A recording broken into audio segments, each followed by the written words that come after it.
You're welcome back. Let me just read a few more of the messages to you here. And Marian Torre says that I maintain it's a human problem.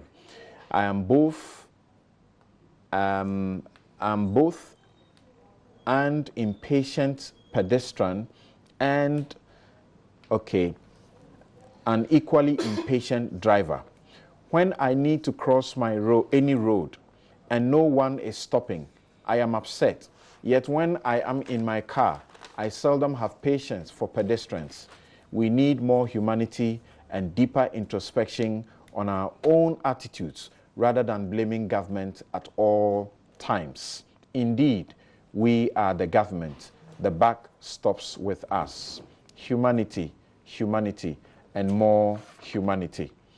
Like Afenyo was saying, and Clara, and I guess everybody else has said here, we all can also take responsibility when we are driving on those roads. No, the NDC and Felix have not let's said be that. careful about they that. They are only doing the blame game. I'll read this very last one. I'll read this very last one. Once we are solving the problem, I'll read this very last one from Samson, once we're solving the problem, they are only doing the partisan. Go out to the family of the young lady who lost her life and all the 23 before her. Government too must fix the footbridges as a matter of agency and cut down on those V8s. Having said that, the media must get its facts right. How can the most trusted news sources publish 149 deaths when the number is 24? The detailed information Kweku Bako just put out about the Medina Pantang Road ought to have come from a respectable newsroom like Joy FM or the others, whereas one cannot begrudge journalists from stating their opinions. The emphasis for newsrooms ought to be facts and accuracy first. That's what you build your opinions on. You cannot wax lyrical every morning about how government must run the country if you cannot tell the simple difference between 194 and 24. Thank you, Kuku, for sending in that one. Now, let's get to a thorny issue of the creation of regions, right? Now, is there a commission or committee was set up? It's gone around with a retired justice of the Supreme Court, and they've done their work, and now there are issues coming out of that. The president was out of the country, and some people sort of accosted him or asked him questions and sought to suggest that he was out to do a sort of tribalistic job, or there was an ulterior motive to what was going on. I'm sure you may have heard Togbe Afede on the creation of the new regions. You may have heard the minority also asking for the entire report of the Justice Brobe Committee, and so on and so forth. So let's begin on that matter too by briefly listening to Dr. Obeda Samoa on the Oti region. He's cautioning the NDC against opposing the Oti region. And then let's hear Haruna Idrisu, the minority leader, demand that the report on the new regions be made public.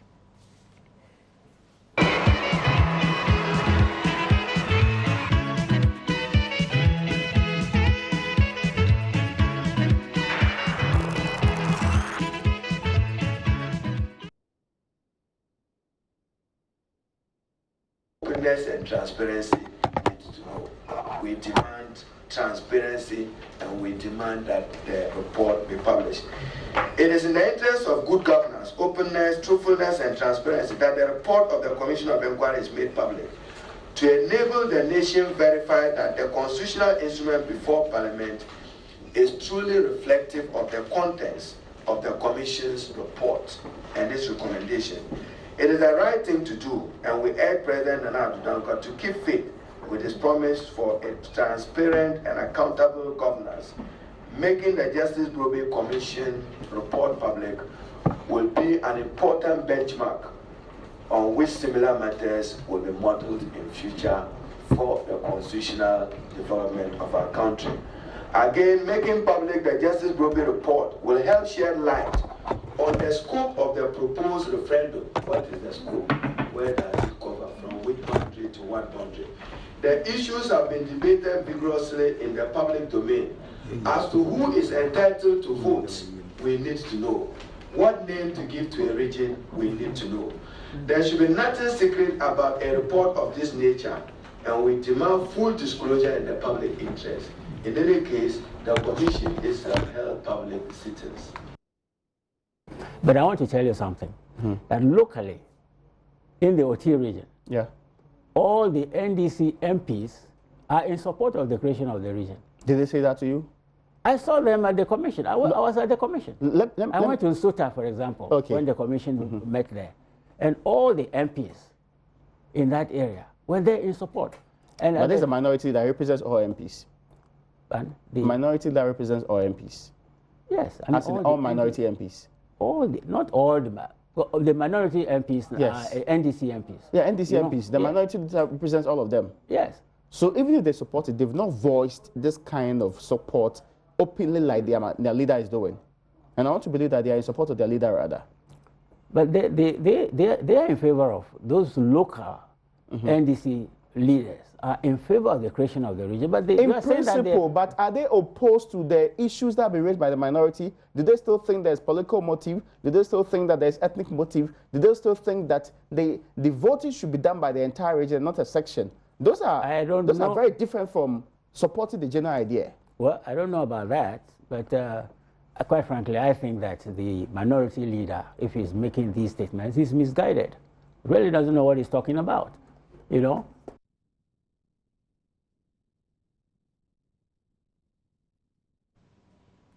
Right. So you may have heard Togbe Afede. He says, among other things, that the framers of our Constitution have done a good job. They have given us a clear roadmap for the creation of new regions and alteration of boundaries of regions. We must, as I have advised before, not bastardize it, but respect it in the interest of peace and unity. He continued to say that the creation of the OT region and other new regions involves the alteration of existing boundaries, and so asks that the authorities ensure the referendum covers other parts of the affected regions. This is one of the biggest issues coming out of that.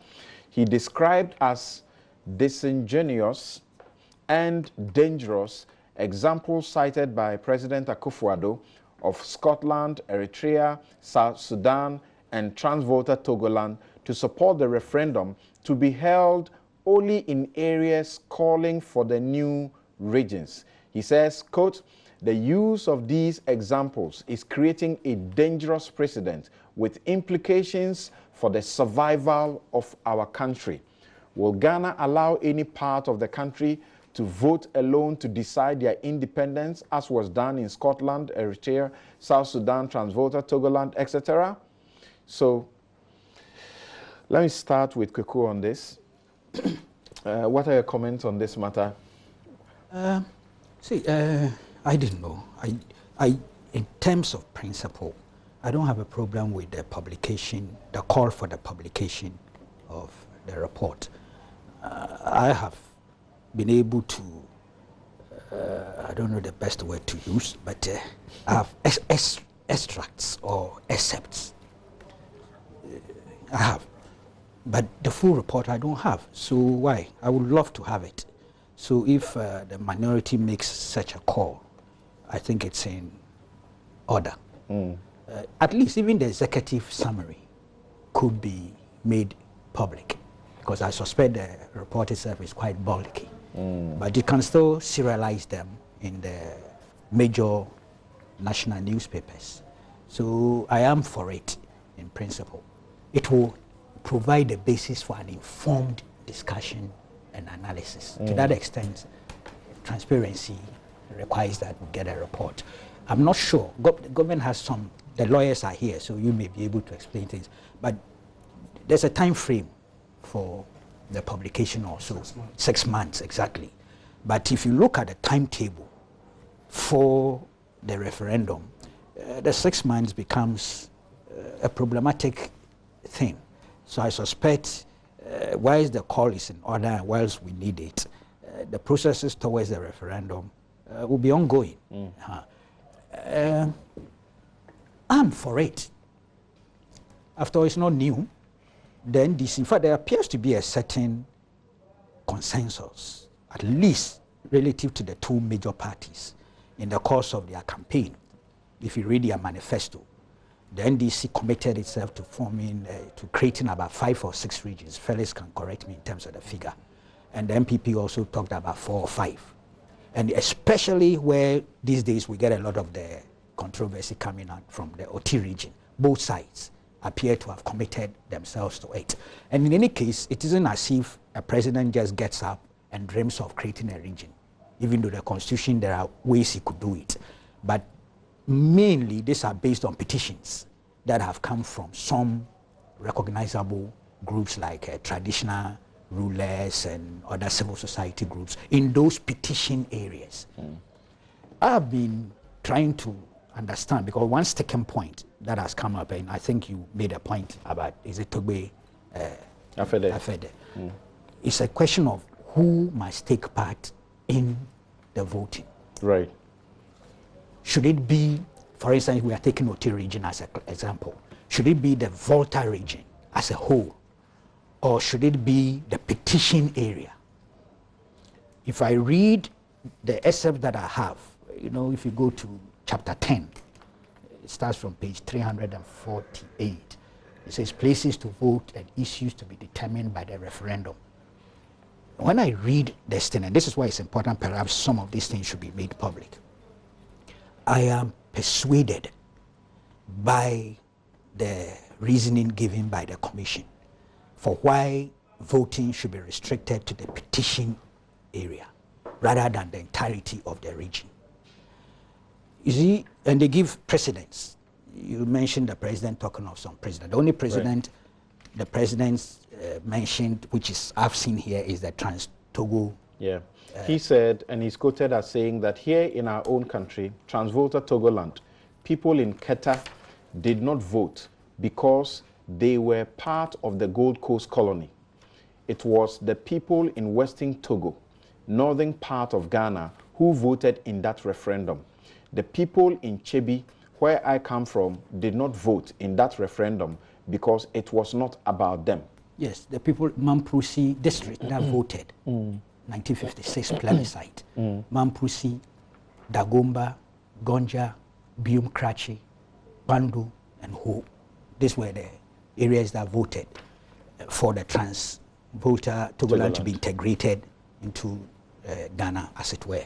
You know, and then interestingly, there are some other examples that I didn't know of. It appears that Krachi, there was a plebiscite on the transfer of Krachi district from the northern to the southern section of Togoland in 1949. That one too, only those people who were in Krachi district, who were agitating, voted. So we have some other precedents, even in Ghanaian history, except was Gold Coast there. Okay. And the logic, you see, the petition area, they are those asking for creation of a new region. Don't let's forget that it is not like automatic. The 50% or so should vote for it, to come out to vote. Am I right? Yes, and out of that number, 70%. Or 80 or so. I've forgotten the figures. Let me go to the article of the Constitution. So we don't make a mistake. But you go ahead. Yes, but the figures, I can't immediately recollect. But you see, for me, that is part of an insurance thing against manipulation, against somebody imposing his will in terms of politics and other matters. So that the petition area, 50%, please, you correct it when it comes. Yeah, 50%. 50% should come out to vote. That's not a small number. But this 50%, about is it 70 or 80% should vote yes. Should vote 50% turnout, 80% in favor. Yes, otherwise it doesn't work. So it makes sense to me. But if you are going to say it's the whole Volta region, already there are a lot of those in the south who didn't even petition, that's one, who didn't take part even in the processes, but who also really will come out and vote, and obviously will vote against the creation of Oti region. Okay. They will not be voting for something they want, right from day one. and from the word go. So it doesn't make sense to me to include them. You haven't asked for it. 2, you don't like it. 3, so when you are given the chance, you are obviously going to vote against it. But it's the petition area. And don't forget, it's not automatic. As the figures, they've imposed the kind of figures. It's even possible that in spite of the fact that some traditional rulers and civil society groups did the petition and so triggered this constitutional process, it is possible that the electorate itself that comes out will vote against it, that they want to continue staying in the Volta region. Okay. Yes, so I think that there's too much noise. Otherwise, let them go to court. And I'm told there's some case in court also. Yeah, I don't know about the nature. I haven't seen the court papers. But that's the only forum that perhaps you can go and cure what you perceive as mischief by a political administration. Because now people are reading into it, ethnicity, ethnocentrism, and all those things. And the cure is there. So please make this report public so that we can have an informed basis in terms of analysis. Otherwise, what I have seen is persuasive. Okay. So, Clara, what do you have to say? And Article 5, Clause 6 says that an issue referred for determination by referendum under Clause 4 and 5, Clauses 4 and 5, shall not be taken to be determined by the referendum unless at least 50% of the persons entitled to vote, 50% of the persons entitled to vote cast their votes at the referendum, and of the votes cast, at least 80% were cast in favor of that issue. Is that enough to understand the process that it should be only the affected, so to speak, who should vote, or it should be the entire place, as the argument is being made? Okay. To begin with, if you read the entirety of Article 5, it is clear from Article 5 that the person who has to make the determination of who votes is the Commission. It's one of the issues that the Commission... No, the Commission set up. Okay. So it's the Commission that has to make that determination. So I think for those who wanted to expand it, the best, I think, of course, in a country where we are all entitled to participate in national issues and debate, you make your presentation and your reasons to the Commission. I think the Commission can take various views, and then at the end of the day, of course, the Commission would be in a position to consider all factors. And all that was done. Exactly. And so the Commission proposes where the vote should take place. In this particular case, I can understand the reason for the Commission wanting to limit it, because if you look at the procedure one, of course, the requirement is that when there's a petition for the creation of regions, or even if there's no petition, the Council of State advises the President that there is the need, and then the President, it triggers the process. So after the Commission has been set up, the President is more or less no longer the one in charge of the rest of the process. All he has to do is appoint a commission. The commission determines the issue. So more or less, it's not really the President who determines whether or not we are going to referendum and where we should go for the referendum. It's the commission that makes that determination. And I believe the commission does that by taking a lot of all factors. When they finish, they give it back to the President. They give it back to the President gives it to the Electoral Commission. Yes. When they finish, they give it back to the President. The President gives it to the Electoral Commission. Then the Electoral Commission will design the mode for the votes to be carried out and all. What exactly is the constitutional basis of what you're saying, that it is the Commission that determines who should vote? Because if you read the Constitution, it does appear that, say from Clause 4, that where a commission of inquiry appointed under Clause 2 and 3, Clauses 2 and 3 of this article, find that there is the need and a substantial demand for the creation, alteration, or measure referred to in either of those clauses, it shall recommend to the President that a referendum be held, specifying the issues to be determined by the referendum and the places where the referendum should be held. Exactly. It does not say it should determine who should vote? Okay, maybe because I use the phrase who should vote. Okay. But because here, when I was talking about who should vote, it's not who is a qualified voter. Okay. I was talking about whether it should be limited to the places where the petitioned area, or it should be opened up to the entire country, or should it be opened up to the entire region. That was what I was referring to. Does the Constitution pronounce on that? Yes. And give the Commission the power to determine who will vote?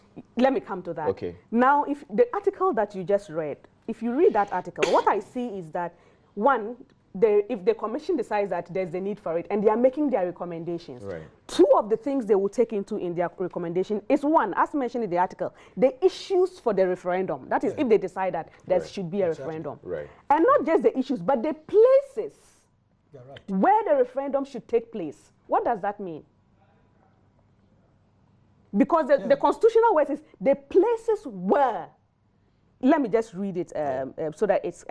So I'm taking it from the specifying the issues to be determined and the places where the referendum should be held. What's the meaning of that? Simply, like in English language, it just means where the referendum should take place. And I believe that where the referendum should take place, of course, will determine the petitioned area. That's right. Exactly.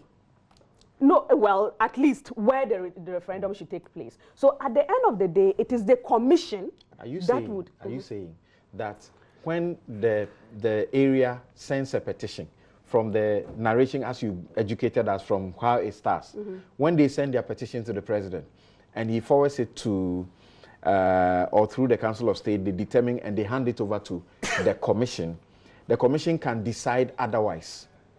No, the Commission is supposed to set, a petition has been brought, let's create new regions. Right. The mandate of the Commission is to consider all factors. Okay. Everything. So they would consider just not the petition, but apart from the petition, there are other consequences. If they want something, there are consequences to that. So the wording of the Constitution is all factors. Okay. So the Commission is to take into consideration all factors, and part of its recommendations will definitely talk about the issues and the places where the referendum should be held. Okay. And again here, of course, I believe that if everybody is entitled, because when there is a vote, you have a view or you have a position. So I think it's not out of place for people to make their views or positions or campaign on what they think should be to the people who are going to make the determination. Because at the end of the day, if the 80% in favor is not met, a region cannot be created.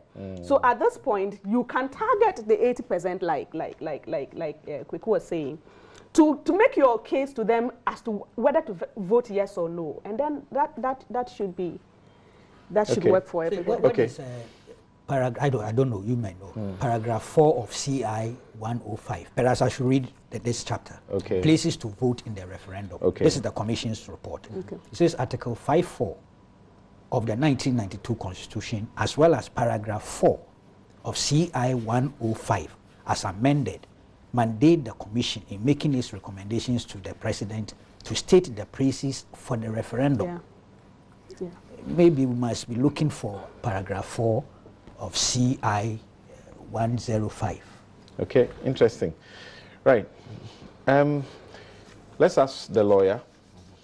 Yes, Afia, Marking, what do you say? Do you share the views held by those who say it should not be the petitioned areas? Well, I don't. And I don't see how that would have to come into play. What is their locus? What is their interest? If somebody petitions a body that I want to have this identity, it is for that person and those within that place to determine whether or not, per the constitutional provision, they would get that number, the 80%, to be able to have that identity. But if you say somebody who is sitting somewhere and has no interest in it must vote, well, it's a matter of debate. If the Supreme Court would have to interpret this, it must do so that there will be certainty. But on the political question, the issue of tribalism, ethnocentrism, and all that. Look, in Central Region, we have Fantis, we have Guans, we have Agones, we have Daintress, we have Asins. They are in the central region. Has anybody's identity taken away from you? Efutus are not Fantis. They are in central region. Should Efutus say that they are Guans, so they don't want to be part of central region? Bono Ahafo. You have Bono people, you have Ahafo people. Some say they are Shantis, some say they are Bonos. We have a region. So with the greatest respect, matters of this nature, the essence of this whole thing, creating new region or creating regions, is for a decentralization. This morning we've spent over an hour talking about some developmental challenges leading to the death of Ghanaians. And those who have suffered have my sympathies. It's unfortunate. Government has taken responsibility.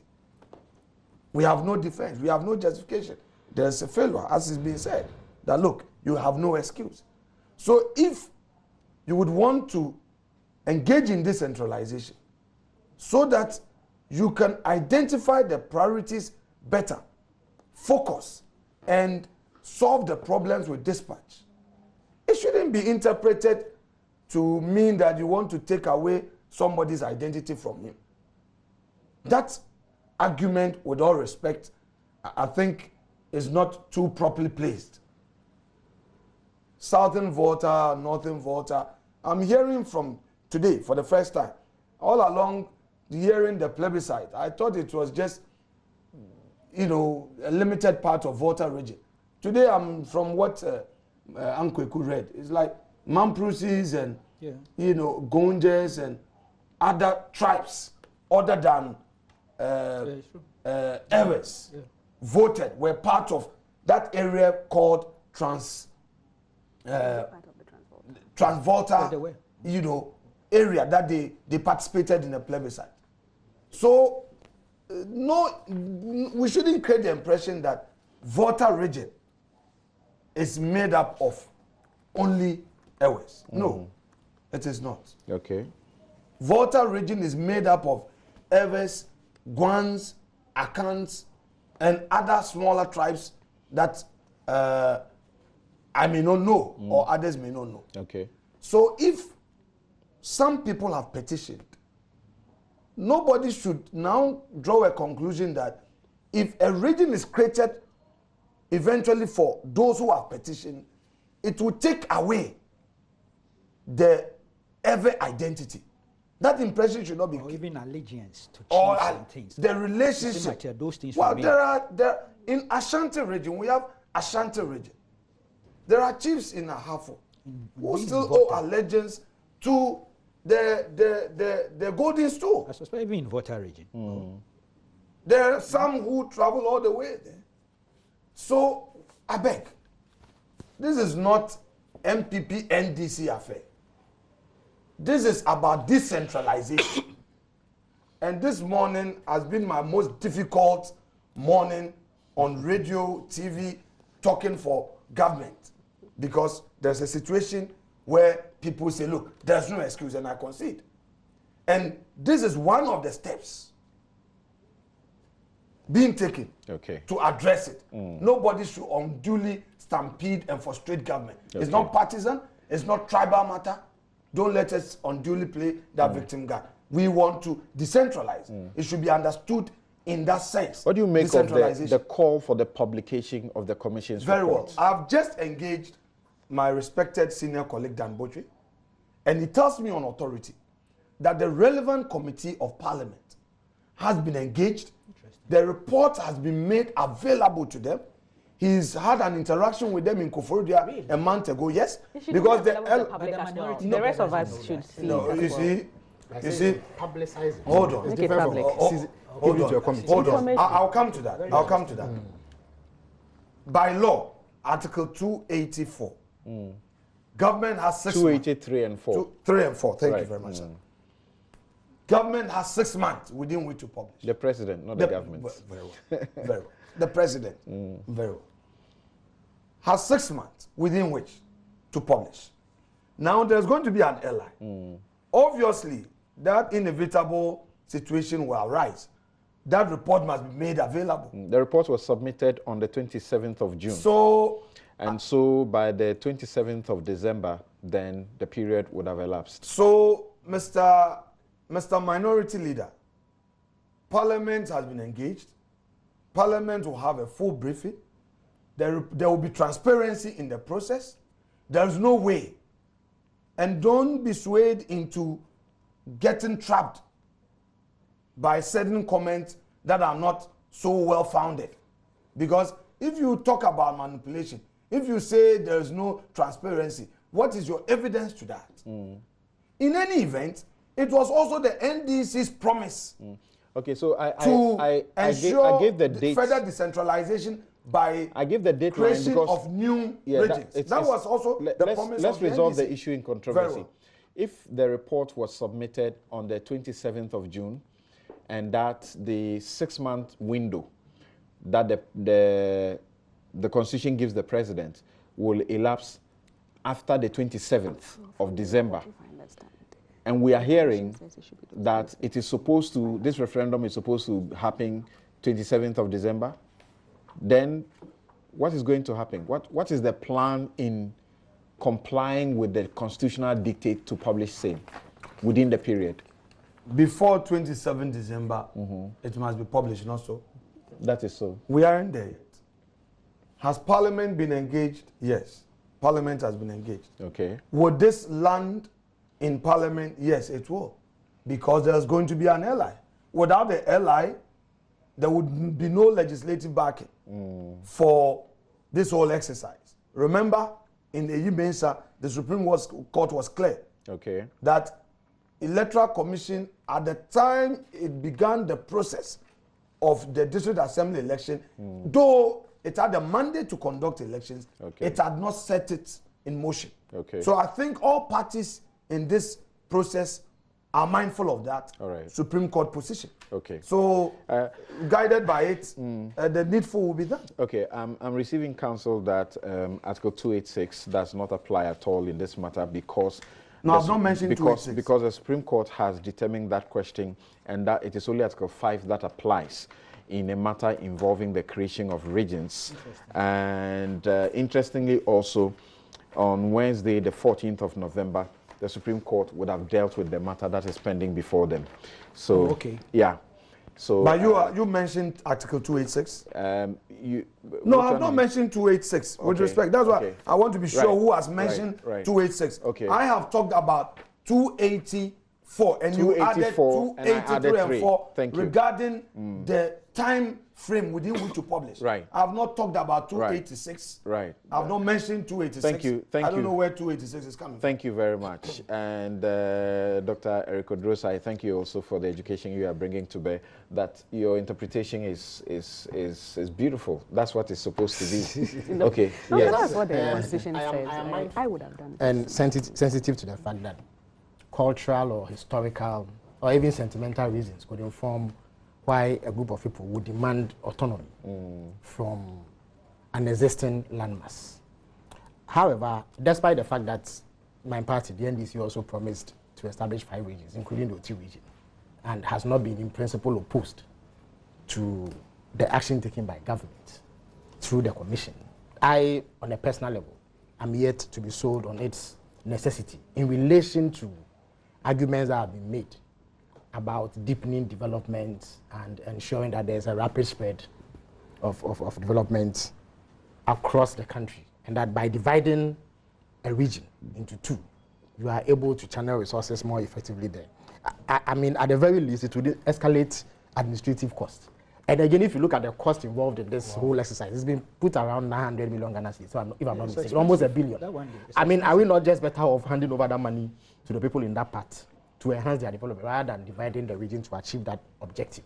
That said, however, the processes leading up to this must be done in good faith. It must be seen to have been done on the basis of fairness and balance. And it must also be seen to have been lawfully carried out. What is the cause of concern in that regard? There have been significant expressions of dissent by prominent traditional rulers in certain parts of the Water region. And I'm a bit surprised that people appear to be glossing over the sentiments that they are raising. Look, are we suggesting that if today, and let me place on record, I am not opposed to the division of any region. I have only questioned its necessity. The two are not the same. But your party made it a campaign issue. I've admitted as much. So how would you want your personal view override your party's I have not said my personal view. You are here on your party's ticket. What is the position so of your I cannot party? express a personal view. I think no, but your party's position is overriding. It's a moot point you are raising. It is not. But it's the points I've made are quite clear. Anybody who wants what to is the position of the NDC? But I have stated that ab initio, that our party is not opposed to that. I am only raising the issue about the necessity in terms of the argument that has been made that it will facilitate development. Whether or not there's not a shorter way of doing this. The graphic on October 19, 2016 reported President Mahama under the heading Oti region to be created. It's clear. There's no dispute. Government. There's no dispute about that. And I'm certain so there was a necessity. There was that issue of necessity. I am certain that had President Mahama won, that would have been done. I'm only raising the issue about arguments that have been made and whether or not they justify the creation of the region. The two are not the same. So but the point I was making is that there have been significant expressions of dissent by some prominent traditional rulers in the Botwe region. And they are saying that they feel that the division of the Botwe region into two would affect those who will be left in the old region. And we cannot argue that given that it was one landmass and over a period of decades of its existence, the people would have integrated and established relationships. Hiving off one part will not affect the other part in any way, shape, or form. The South is even more developed than the North. Oh, but it is not just. It is not just about development. I think that you need to listen to the argument properly. But we've listened to you. Let us not dismiss expressions of dissent. Consider everything and then take a decision finally. But if you start from a position where once a petition has been presented, you say that those who will be left in the South, when the region is divided, are not going to be affected in any way. So they should sit down and fold their arms. I don't think that we are being entirely fair. I think that it would make sense to allow for a situation where anybody who will be affected by the division has an opportunity to express an opinion. Because the counter arguments, that is not in the argument. Yes, but you see, the argument you are making, there's a flip side to it. If those who petitioned are the ones that are going to be allowed to vote, then you might as well not have any referendum because the matter is settled, is it not? Well, so the flip side of the argument... It's not the same as the petitioners. No, please, as an extension. I agree, but the petition would have arisen from a certain vibe on the ground, a certain belief that these people are ready to have their own region. 80%. Yes, but and so that would be evidence of their overwhelming. But absolutely. So before you send the petition, you will be certain. There must be 50% turnout, and there must be 80%. It's not a joke. It's not a joke at all. Yeah, it's not. Your argument is valid, but I'm saying that the flip side of it also is that you can argue that it is a foregone conclusion if you allow those who are sponsoring the petition to be the ones to vote exclusively. That is when you think the petitioners per se. I understand what you're saying. I'm not saying that it's a solution not simple as Kojo Nkrumah put it when he held that press conference. If you are against it, campaign for a vote against. If you are for it, campaign for a vote for it. The argument would hold that if they don't have locals, what business they have going up not to campaign? No, but they are using certain things. I'm saying that look, it is not inconceivable. Appeal to those people. It is not inconceivable. In the petition area. Mr. Bako, it's not inconceivable to allow for a situation where everybody in the region gets to vote, so that a determination is made. No, that would make sense to the extent that those you mean everybody in the region should vote? It won't make sense to me. No. It makes sense to the extent that they can argue that if this region is split into two, it will affect us or impact us a certain way. They are already even more developed than but it's not just development. I've told you about is this sentiment only coming from the voter region? No. In fact, I was going to raise another issue. That there are even tribal and ethnic sentiments brewing in other areas. And knowing the sensitivities involved and the history of conflict. Some of the things that are coming up, when you read them, you think we are getting ready for some war of sorts. So you need to be cautious in the way that you handle it, so that you don't escalate. Which you and I have a responsibility to educate. That is for the purpose of decentralization. It is the reason why. Explain decentralization. It is the development. It is the reason. No other consent. It is the reason why in the debate.